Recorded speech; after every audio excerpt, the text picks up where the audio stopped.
Hello বন্ধুরা, দেখো শেষমেশ পৌঁছে গেছি, মেয়ের কাছে চলে আসলাম। আর হচ্ছে কিনা আসতে কোনো অসুবিধা হয়নি, বাট একটু বসে থাকার প্রবলেম হচ্ছিল, এ আর বসে থাকতে পারছিল না। আর সব থেকে বড় কথা হচ্ছে ঘুমিয়ে যাচ্ছিল পিছনে। হ্যাঁ, আমার ফোন আছে ওর হাতে, দেখছি হাত এরম ছেড়ে দিচ্ছে, আমি তো বুঝতে পেরেছি যে ও ঘুমাচ্ছে। তারপরে আমি বললাম ফোনটা ব্যাগে ঢুকাতে, আর এই যে লজ্জা পাচ্ছে, লজ্জাবতী। তা যাই হোক, এই যে আমি পৌঁছে গেছি আমার মেয়ের কাছে। আর এখন একটু শরীরটা ভালো আছে, মানে দুটো না, খাওয়া আমার দাওয়া মন করেছে। আমার শরীর ভালো আছে কিন্তু আমার মন ভালো নেই। ওর শরীর ভালো আছে, ওর মন ভালো নেই, ঠিক আছে।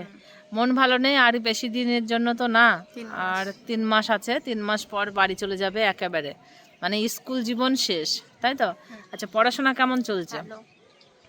ভালো চলছে? মিথ্যা না সত্যি? সত্যি মিথ্যা না আচ্ছা, বলবো। সে আলিজা তো চলে গেছে, তাই তো। আলিসা বাড়ি তাহলে গেছে আমি কালকে। ও থাকলে আমি রিপোর্ট পেয়ে যেতাম, ও পড়ে না, গল্প করে না, খেলে, সবই আমি রিপোর্ট পেয়ে যেতাম। যাই হোক, এখন আসলাম, এবার ওর সাথে একটু বসবো, কথা বলবো। আর ওই যে তোমার সিঙ্গারা, দেখি সিঙ্গারা আনতে বলেছিলে, এই যে সিঙ্গারা খাবে বলেছিল, তো সিঙ্গারা নিয়ে আসলাম, এই নাও।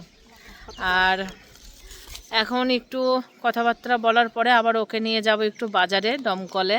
রাইট করে কেননা ওর কিছু কেনাকাটা আছে, আমি বাড়ি থেকে যেগুলো বলেছিল নিয়ে এসেছি, আর হয়তো কিছু খাবার দাবার সেগুলো কিনবে, সেগুলো ওই দমকলে যেতে হবে আনতে, তো যাব। আর তখন কিছু, আজকে কি খাবি? বিরিয়ানি? মানে ও খালি বিরিয়ানিই খায়, তারপরে একটু বিরিয়ানি খাওয়াবো, তারপরে আবার হোস্টেলে রেখে তারপরে আবার আমরা চলে যাব। আর তোমরা তো বুঝতে পারছো আজকে এসছি মানে স্কুটিতে, একটু সকাল সকালেই বেরিয়ে যাব, কারণ বাড়ি যেতে না হলে আমার অনেকটাই রাত হয়ে যাবে।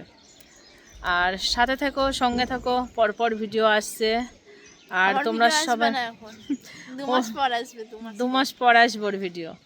ঠিক আছে বন্ধুরা, ভিডিওটা এখানে শেষ করছি, সবাই ভালো থেকো।